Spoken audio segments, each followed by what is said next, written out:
Para receber todas as novidades do canal, inscreva-se e se curtir o vídeo, clique em gostei. Aproveite para acompanhar a Rede Super nas redes sociais.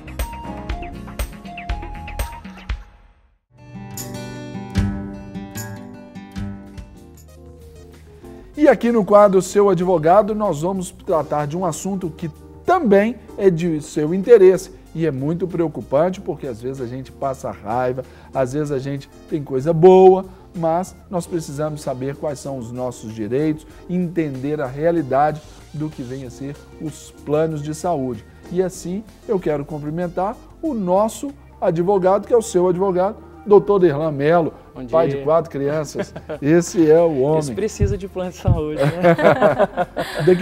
Pelo número de crianças, uma dessas operadoras aí de plano aí vai ter um prédio com seu nome, né? Poderia ter só na sua casa. Dar um desconto, né? Pelo menos um desconto já estava bom, né? Já ajudava, Quem sabe um patrocínio, né? Pois é, exatamente. Doutor Irlan, fala pra gente aí, o que é um plano de saúde? Olha só, pastor Serginho e telespectadores, o plano, na verdade, o Estado ele tem o dever e é um direito de todos os cidadãos de ter o seu acesso livre à saúde. Porém, como nós sabemos, o Estado é muito deficitário e apesar de nós termos um sistema universal de saúde para todos os brasileiros, esse sistema não dá conta de todo mundo. Então o Estado abre a possibilidade para que operadoras de plano de saúde, a iniciativa privada, ela possa ingressar nesse mercado e oferecer planos de saúde, onde você, pagando uma mensalidade, tem acesso às várias especialidades médicas que são definidas através de uma agência chamada ANS. Pois é, e falando então de direito, não é? Qual é a legislação básica então? Se a pessoa está passando um problema com um plano, qual é o livro, né? Aonde que ela vai? Ó, nós temos uma lei, que é a Lei 9.658, que ela é de 98, que ela basicamente fala sobre a questão dos planos de saúde. Porém, as operadoras de plano de saúde, por muitas vezes, elas tentaram sair fora do Código de Defesa do Consumidor, mas elas não conseguem. Então nós temos... Graças a Deus. Ainda bem, por quê? Porque o Código de Defesa do Consumidor, justamente, ele nos dá várias garantias que, inclusive, essa lei não dava. Então vale muito a pena você estar sempre atento ao Código de Defesa do Consumidor e à Lei 9.656, que trata especificamente sobre operadoras de plano de saúde. Muito bom. Certo? Doutor Irlan, você falou aí sobre a ANS. Isso. Que até junto com o Código de Defesa do Consumidor, elas trabalham ali em parceria. Fala pra gente um pouco sobre a ANS, né, que é a Agência Nacional de Saúde, que é o órgão que vai regulamentar, né, a questão dos planos de saúde, e os seus poderes, o que ela pode fazer, o que ela não pode fazer. É interessante, pastor Sérgio, falar sobre a ANS, por quê? Porque na data de hoje a ANS está proibindo a venda, né, de 73 espécies de plano de saúde de mais de 20 operadoras. Como que ela chega nessa situação? Ela chega da seguinte forma: quando você não é bem atendido, quando você tem algum tipo de solicitação negada, você pode reclamar na ANS e ela vai criando um banco de dados. E aí ela vai fazer uma pesquisa para verificar se aquilo de fato está sendo cumprido ou não, ou seja, se o que está sendo oferecido nos planos está sendo cumprido. Se não é cumprido, ela pode suspender a comercialização desses planos. Então, é muito importante que, quando acontece alguma situação onde a pessoa não é atendida, que ela possa reclamar junto à ANS. Por quê? Para que a ANS possa tomar as providências devidas para melhorar o serviço dessas operadoras de plano de saúde. Isso é para o cidadão comum, esse acesso é um acesso fácil, rápido, para o cidadão comum. Isso, você pode acessar a página da ANS através da internet, que é a ans.gov.br, ou então deve ter também os canais de interação, telefones. Eu não sei de qual telefone, mas com certeza tem, que você pode acessar e fazer a reclamação. É algo rápido, não tem burocracia e vale muito a pena. Agora, doutor Irlan, chega aqui para a gente uma pergunta do Serginho, do bairro Concórdia, aqui de Belo Horizonte. A pergunta é a seguinte: você diz que a ANS vai tirar vai privar de comercialização. Isso. Mais de 70 planos. 73 planos de 21 operadoras, porque cada operadora pode ter vários planos diferentes, né? Com nomes diferentes, características diferentes e preços diferentes. Caso o telespectador ele se encontre em associado a um desses planos, Isso. que ele já comprou, ele já está ali, já está funcionando. Correto. Ele tem algum prejuízo disso? Ele pode ter o prejuízo se ele, por exemplo, não procurar migrar para um outro plano que está válido. Então vamos imaginar, ele está num plano X e esse plano está suspenso a comercialização.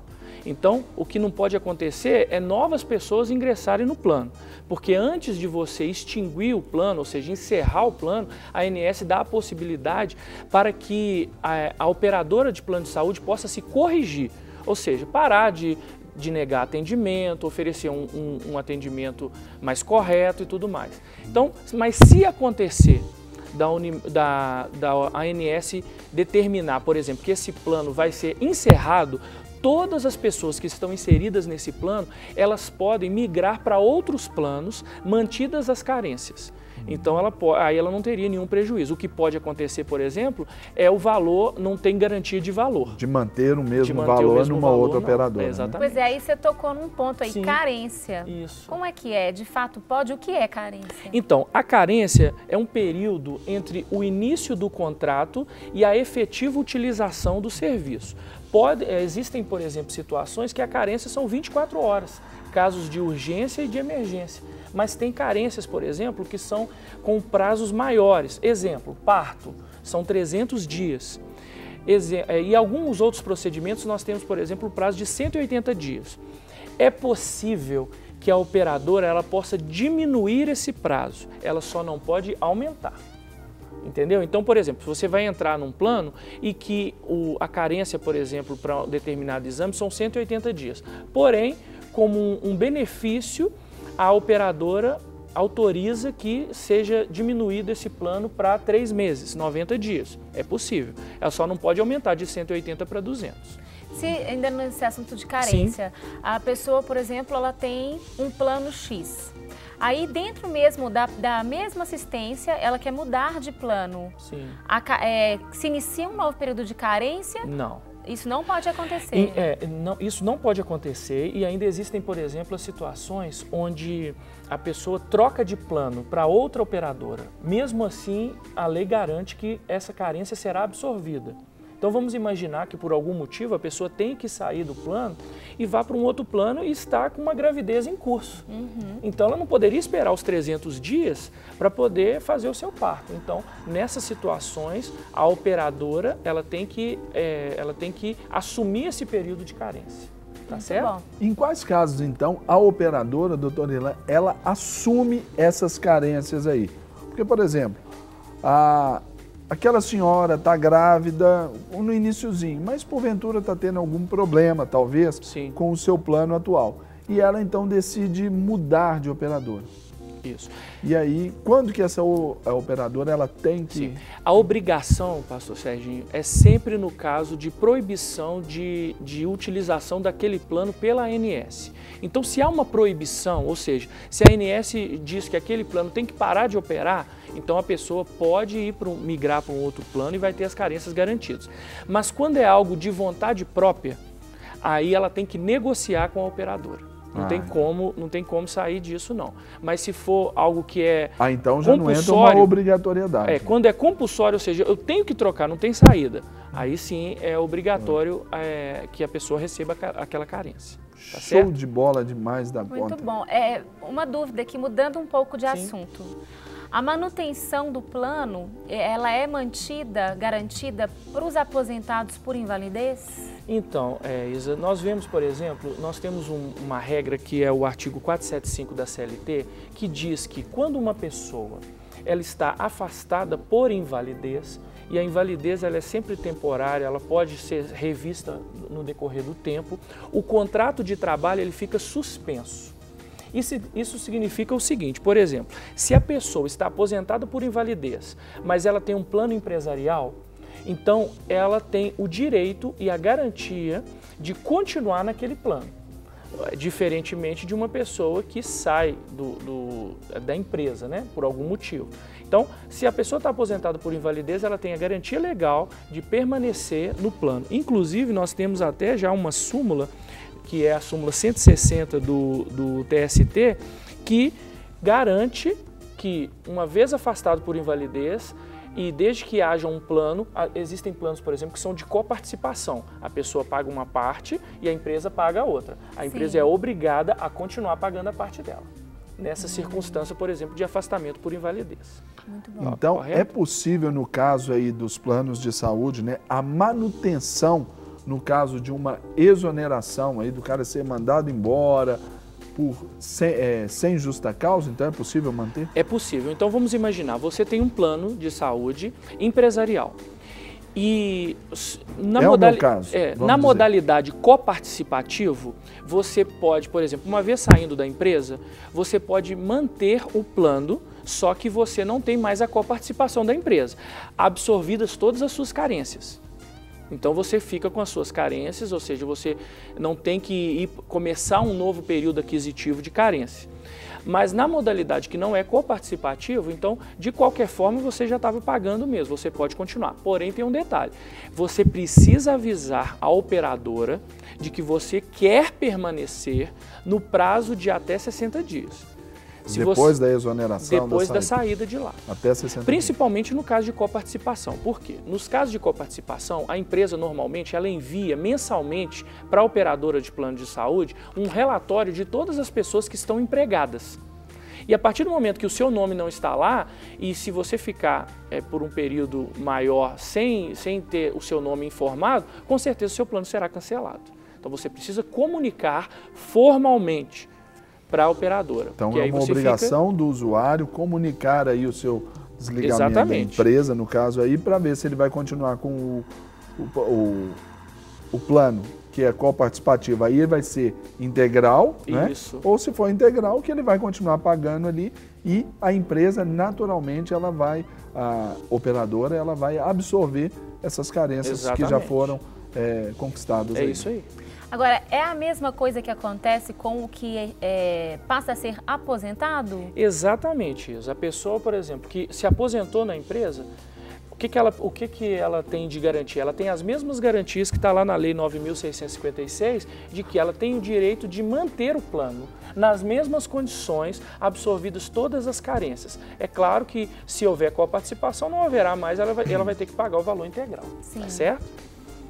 O seu advogado, doutor Irlan Mello, está aqui para poder aí sanar aí as suas dúvidas, para poder te elucidar aí. E faça então como a Juliana aqui de Belo Horizonte, que nos mandou uma pergunta interessante, doutor, aqui, que ela fala assim, olha, vou ser demitida no dia 31 de agosto, ou seja, ela deve estar cumprindo um aviso, né? E tem um plano de saúde. Quanto tempo depois eu ainda tenho o direito de usá-lo? Isso é muito interessante, porque é o seguinte, a partir do momento, inclusive, pastor Serginho, como é que é o nome dela? Juliana. A Juliana, provavelmente no dia que ela for receber o seu acerto, se ela for lá no sindicato, provavelmente eles já vão solicitar que ela devolva o cartão do plano de saúde, os tickets de alimentação, se tiver com ela o cartão, né? O cartão de transporte, né, coletivo. Então, a partir deste dia, você já não tem mais direito de utilizar via empresa, mas você pode comunicar para a operadora que você quer permanecer naquele plano de saúde e aí você continua normalmente utilizando o plano. Porém, a partir do dia 1º de setembro, você não tem como utilizar mais via empresa, porque o dia 31 encerra o contrato de trabalho, não é? Agora, outra pergunta que chega aqui para a gente, qual a situação daqueles aposentados que não contribuíram para o pagamento do plano de saúde porque a empresa pagava integralmente o seu benefício? Então, por exemplo, a nossa jurisprudência está entendendo que isso é como se fosse parte do salário. Agora, nós temos lá o artigo 31 da Lei 9.658 que diz assim, ao aposentado que contribuir é assegurado o direito de manutenção como beneficiário. Então, por exemplo, se ele não está contribuindo para o plano de saúde e ele quer permanecer no plano de saúde, ele precisa passar a contribuir. Porque que existem situações que a empresa banca o plano de saúde integralmente. Então, a jurisprudência entende que isso é salário, mas no caso de saída... Então, terminou o vínculo ali pela aposentadoria ou exoneração e encerrou. Exatamente. Mas se ele contribuiu e aposentou... Se ele contribuiu e aposentou, aí ele tem direito a permanecer no plano, garantidas todas as suas carências, desde que ele comunique com antecedência. Porque se ele não comunicar, a operadora também não tem como saber. Não tem como adivinhar. Não tem, porque o vínculo dela é com a empresa. Não é com o funcionário, apesar de prestar um serviço ao funcionário, tá certo? Mas esses dois casos que a gente está falando, tanto a aposentadoria ou exoneração, faz diferença se é com justa causa ou sem justa causa, ou isso não interfere? Não interfere isso, não interfere em nada. Independentemente, por exemplo, da pessoa ser por justa causa ou sem justa causa, ela pode solicitar que permaneça. Agora, é interessante o seguinte, por exemplo, se a pessoa ela é demitida por justa causa, e ela não procura a operadora para dizer que quer manter o plano, na verdade, uma dúvida que as pessoas têm é o seguinte: você não vai permanecer com o mesmo plano que você tinha, porque era um plano empresarial, você vai passar a ter um plano individual, porém, mantidas as mesmas condições. Né? Agora, então, doutor Irlan, a gente... É a função nossa da televisão levar isso de tudo um pouco, faz muito bem, especialmente com o quadro Seu Advogado, esse nível de informação. Sim. Só que tem muita gente que não tem essa informação.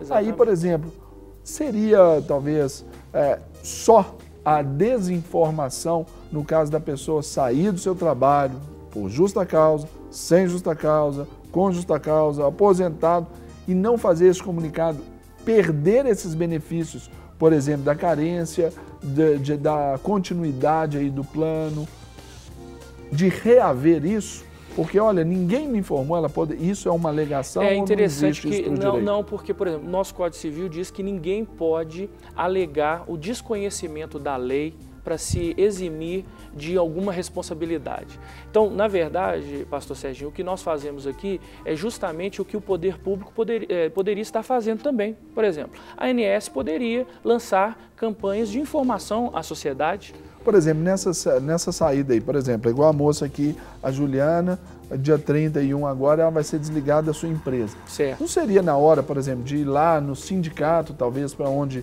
se faz os acertos e tudo, olha, você vai querer, me dá sua carteirinha, não foi isso aí orientou ela? Exatamente. Me dá sua carteirinha do plano de saúde, ponto. Você vai querer continuar? Então você precisa de comunicar lá com... Ali mesmo ter essa orientação, porque a gente entende e vê que muita gente não tem esse nível de informação. Seria interessante, porém, o que acontece? Muitas vezes no sindicato não se trata desse assunto, porque normalmente nas convenções coletivas fala-se, olha, que é uma obrigação da empresa contratar um plano de saúde. E aí, essa contratação é via empresa e operadora de plano de saúde. O sindicato não é um intermediário. Então, se ele não é um intermediário, não tem como você cobrar que ele, por exemplo, dê esse tipo de informação. Então, teria que cobrar, vamos dizer, do RH ali da RH seria interessante. Na hora do desligamento ali, ó, você vai estar sendo desligado por isso, ou não tem por isso, e você, se quiser continuar com o plano de saúde, orientar ali a pessoa. O problema, Sérgio, é que às vezes nessas relações, o que acontece? Às vezes tem uma carga emocional. Então a pessoa não quer dar informação por maldade, por alguma situação e tudo. Então seria interessante, por exemplo, que você, que é um trabalhador, que tem um plano de saúde vinculado à empresa, entre em contato com a operadora de plano de saúde e peça uma cópia do contrato. Eu quero uma cópia do contrato e eu quero que vocês me informem quais são os meus direitos e quais são os meus deveres. Eles Até têm sendo como coparticipativo? Mesmo sendo coparticipativo, é um direito da pessoa. E aí ela vai ter como, por exemplo, exigir, né, que a operadora ela possa informá-lo para que, numa eventual necessidade, ela tenha como fazer algo. Irlan, saindo desse âmbito empresarial que a gente está, mas indo agora para o âmbito dos planos de saúde mesmo, se um plano de saúde ele se nega ou ele não atende a um procedimento médico ou um pedido, há algo que se pode fazer? Olha, em primeiro lugar, é comunicar a ANS. Você pode fazer a comunicação à ANS. Eu recomendo também, num caso, por exemplo, onde são casos de urgência e emergência, que o atendimento são 24 horas, se você tiver negado o atendimento, faça um boletim de ocorrência imediatamente. E em uma segunda etapa, vamos imaginar que não são casos de urgência e emergência. É um procedimento que o plano não quer cobrir. Qual que é a saída? A saída é ingressar com ação nos juizados especiais para causas inferiores até 40 salários mínimos ou então diretamente no fórum. Por quê? Porque a partir do momento que a operadora de plano de saúde se determina a prestar um serviço para a comunidade, ela tem que oferecer todos os procedimentos que são possíveis dentro dos procedimentos médicos. Então, por exemplo, tem algum tipo de procedimento que você recebe uma negativa. Ah, nós não fazemos isso. Mas, se você tem um plano de saúde, ele tem que bancar isso. Ou de uma forma particular, ou através de outro tipo de hospital, mas você precisa exigir os seus direitos. Eu tenho visto muitas decisões favoráveis para a realização de procedimentos médicos, cirurgias, para quando não há o atendimento, por exemplo, emergencial ou de urgência em 24 horas, as empresas são condenadas a indenizar por danos morais, e quando a pessoa chega a pagar o procedimento, porque ela teve uma negativa de cobertura, ela também consegue receber esses valores de volta na justiça. Pois é, aí acontece, assim, uma coisa que eu até queria ver com você se é permitido. Às vezes nos hospitais, eles fazem um pedido, tem que fazer uma cirurgia ou intervenção de emergência. Daí, não dá tempo de responder ou ainda não respondeu, aí eles pedem, o hospital pede um cheque calção. Sim. Aí você deixa o cheque calção ali, ou seja, se não autorizar, automaticamente aquele cheque é usado, ou se não ele é devolvido, rasgado, enfim. Esse procedimento, ele é permitido? É totalmente ilegal, mas é uma prática comum. Muito comum. Muito comum. Então, assim, acontecem situações, por exemplo, também, Isa, de as pessoas estarem passando mal e chegam no hospital e a pessoa não tem o plano de saúde. Mas o plano de saúde, as operadoras de saúde, os hospitais particulares, eles trabalham subsidiariamente ao Estado, ou seja, é uma obrigação de atendimento. E a gente vê também situações, né, onde, por exemplo, o médico que fez um juramento que deveria atender as pessoas se nega ao atendimento quando é algo de urgência e de emergência. Então, assim, agora, a pessoa está numa situação muito frágil. Sim, ela faz tudo ali, né? Muito frágil, porque os valores emocionais estão totalmente envolvidos. Né? Você imagina a situação, eu preciso do cheque calção, porque senão não vai ter jeito de fazer a cirurgia do seu parente, da pessoa que você ama. Então você acaba assinando aquilo, mas é possível sim exigir depois judicialmente a devolução desse cheque e não tem como se obrigar ao pagamento se caso a pessoa tinha um plano de saúde que garantia essa cobertura. Sim. Tá certo? Então assim, o importante é você sempre documentar tudo para depois exigir os direitos se for o caso. Doutor, ainda sobre essa questão dessa recusa aí, eu queria colocar até uma questão particular. Sim. Dias passados eu tive aí uma crise de rins aí, cálculo renal e essas coisas. Doeu a beça. Aí, eu tenho, dentro das operadoras, tem as modalidades do plano. Na modalidade que eu sou associado, é um plano participativo, mas um plano, vamos dizer assim, mais básico. Aí, eu fui para aquela especialidade numa clínica que atende urgência. E meu caso era urgência, que era dor, não é verdade? Aí eu chego para ser atendido, e o médico faz aqueles exames iniciais e ele diz, olha, para a gente poder... Eu já tinha levado um tipo de exame, já tinha levado uma ultrassonografia e ele me diz assim, olha, eu vou precisar que você vá lá e faça essa tomografia, que é o que pode especificar com mais critério aí o que a gente pode ter aí pela frente. Certo. Fui, me dirigi até a secretaria ali daquela clínica que me atendia por emergência e a menina ali diz, olha, para esse tipo de exame, a clínica não faz.